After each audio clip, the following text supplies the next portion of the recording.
J'ai fermé les yeux et j'ai enfoui ma tête dans l'eau. Mes cheveux flottaient à la surface, me remerciant de les avoir libellés. Ils se laissaient porter et leur repos était bien mérité. Quant à mes oreilles, curieuses, elles essayaient de percevoir les grondements des vagues de la plage de Courcelles à l'île de Marie-Galante. Mes pieds, qui ne recevaient que très peu d'affection, se laissaient séduire par les baisers des petits poissons, aussi blancs qu'invisibles au-dessus du sable.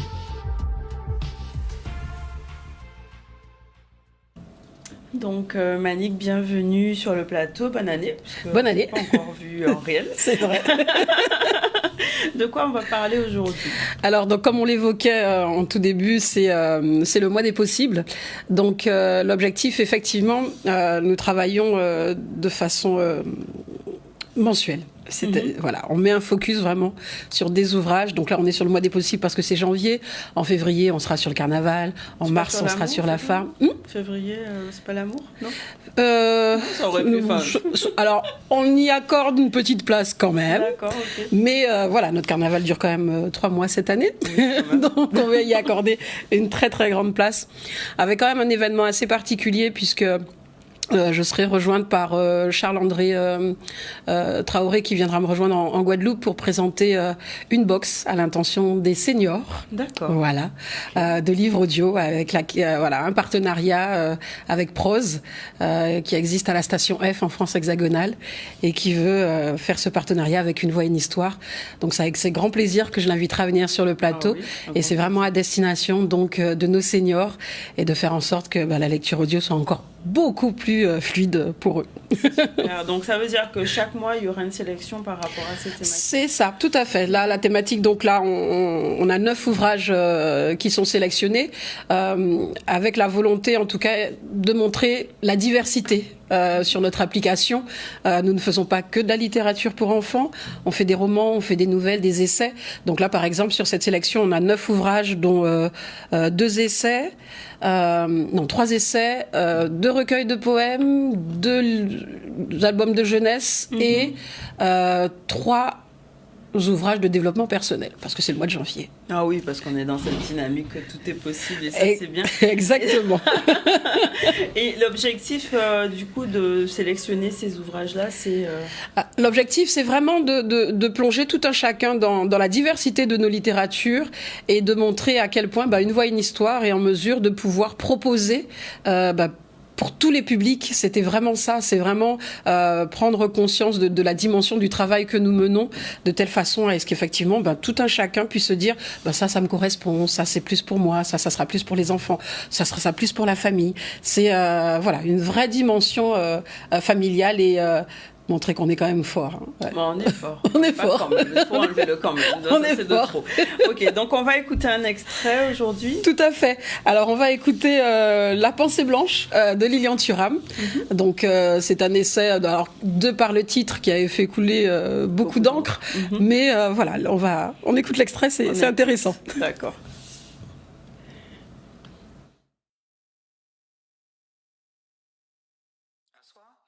Je décide de téléphoner à mon ami d'enfance, Pierre. Allô, Pierre? Ça va? Salut Lilian, ça va et toi? Dis-moi, je peux te poser une question? Vas-y. Pierre, est-ce que tu as le sentiment d'être blanc? Je sens une hésitation au bout du fil. Quoi? Je ne comprends pas bien. Pierre, tu es d'accord que je suis noir? Ben ouais. Si moi je suis noir, toi tu es quoi? Ben... je suis normal. Je me suis mis à rire. Tu es normal. Donc moi, je ne suis pas normal. Non, c'est pas ce que je veux dire. Pierre et sa drôle de réponse, pleine de spontanéité, m'ont permis de mettre le doigt sur quelque chose d'essentiel et de profondément ancré. Même si vous êtes une personne exceptionnelle, un ami frère, vous pouvez, sans vous en rendre compte, revêtir le masque blanc de la normalité. Celui qui est en position dominante est à ce point conforté dans son bon droit, toujours au centre, toujours à sa place, qu'il se perçoit et se prend pour la norme. Les blancs en sont là, comme les hommes en sont encore là par rapport aux femmes. ça. C'est ça. Je suis d'accord. Donc il a vraiment dit ça, la normalité. La normalité, c'est ça. C'est ça. Et c'est en fait c'est vraiment ce que Lilian Thuram, il vraiment il nous alerte tous. C'est pas à dire qu'il alerte la communauté noire. Il alerte vraiment parce que comme il me l'avait dit quand il expliquait le titre, qu'il aurait pu lui donner n'importe quelle couleur, la pensée blanche, la pensée jaune. Enfin, c'est vraiment une pensée universelle. C'est ça le souci. C'est que tout le monde pense pareil. Donc à partir du moment où on est dominant, on est dans la norme. D'accord. Voilà. Et il alerte là-dessus afin justement qu'on puisse changer la donne. Donc c'est vraiment un audiobook. À réfléchir. Ça invite vraiment à une réflexion, à nous aussi, à réfléchir sur notre propre représentation, à notre positionnement et à faire en sorte qu'effectivement nous soyons plus à même à vivre ensemble. D'accord. Deuxième extrait alors. Deuxième extrait. Rico Coco ne sait plus chanter de Myrna Melio. Donc un ouvrage qui risque de plaire aux touristes. On sait à quel point les coqs de Guadeloupe peuvent être gênants. On y va, on écoute. On écoute. Rico Coco était malade. Il était pète voix à force crier devant Granjou. Il avait perdu sa voix à force de crier au lever du jour. Il persistait à s'égosiller, mais rien n'y faisait. Toutes les poulettes étaient tristes de ne pas entendre le chant du matin. « Mais c'est une catastrophe !» piaillait l'une d'entre elles. « Personne ne pourra se réveiller aujourd'hui. Nous devons faire quelque chose !» Elles allèrent donc prendre des nouvelles de Rico Coco. Mais celui-ci n'appréciait guère l'intrusion des poulets de chez lui. Elles s'agitaient autour de lui pour le guérir, allant et venant en caquetant. Ceci agaça d'autant plus Rico Coco, qui, sans voix, ne pouvait pas leur faire savoir son mécontentement. « Il t'est qu'à crier qu'on t'y poule !» Il criait comme un poussin.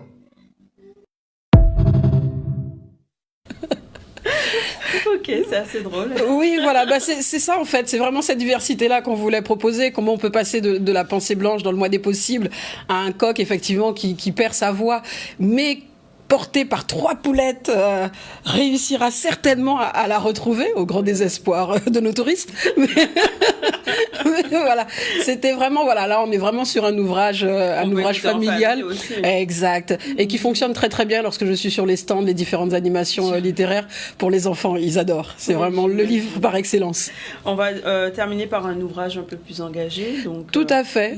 Le jour où les Antilles feront peuple de Mathieu Gama. Alors là, on n'aura pas d'audio parce que je crois que l'actualité est suffisamment parlante. On a vu les descentes en Martinique qui sont en train de se produire actuellement. Enfin, c'est un ouvrage quand même qui est sorti en 2020. Mathieu Gama nous alertait déjà sur les problématiques de la vie chère. Alors, on a vu ce qui s'est passé en 2009, on voit encore en 2024. On a le sentiment est-ce qu'on devrait passer à autre chose ou pas ? En fait, non. En fait, non. Non, parce qu'on a le sentiment qu'on n'apprend rien en fait. Chaque fois, on revient sur le même type de crise sociale.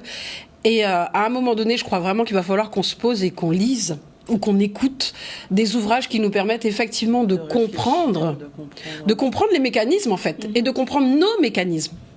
Pourquoi nous consommons autant ? Pourquoi nous consommons comme ça ? Et c'est ça en fait, il faut à un moment donné, c'est-à-dire que, ok, il y a la faute de l'autre, d'accord ? Mais nous, en fait... on a le droit de réagir différemment. On a le droit de réagir différemment, exactement. Et donc, c'est vraiment un ouvrage qui nous invite, comme celui de la pensée blanche, qui nous invite réellement à réfléchir autrement. Donc, ce fameux mois des possibles, qu'est-ce qu'il est possible de faire après ces lectures et de se dire...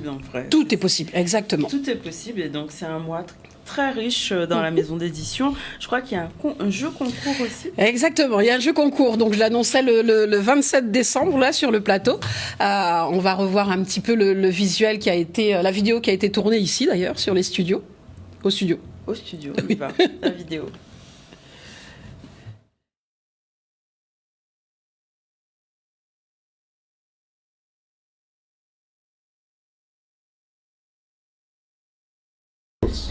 Manik Sertiteka, fondatrice de la première maison d'édition de livres audio, Une voix, une histoire.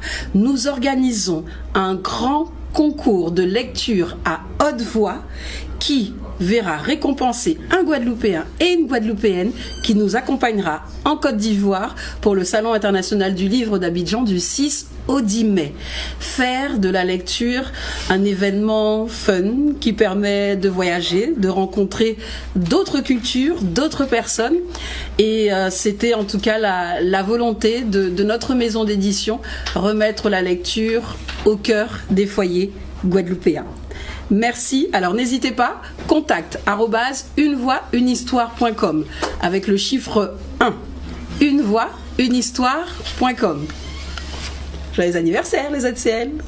Donc oui, ça montre bien que ça a été tourné l'an dernier. Oui, donc ce jeu concours, comment ça se passe? Alors, donc on nous envoie un mail ou sinon on a un formulaire qui circule actuellement sur les réseaux, mais il y aura des distributions de flyers, en tout cas au niveau des médiathèques et des bibliothèques. Alors c'est pas un et une Guadeloupéenne qui vont nous accompagner. Non, parce que c'est le lauréat. Je veux bien participer. C'est le lauréat, qu'il soit féminin ou masculin, qui nous accompagnera. Donc c'est une personne. Donc il y a une inscription qui se fait en ligne.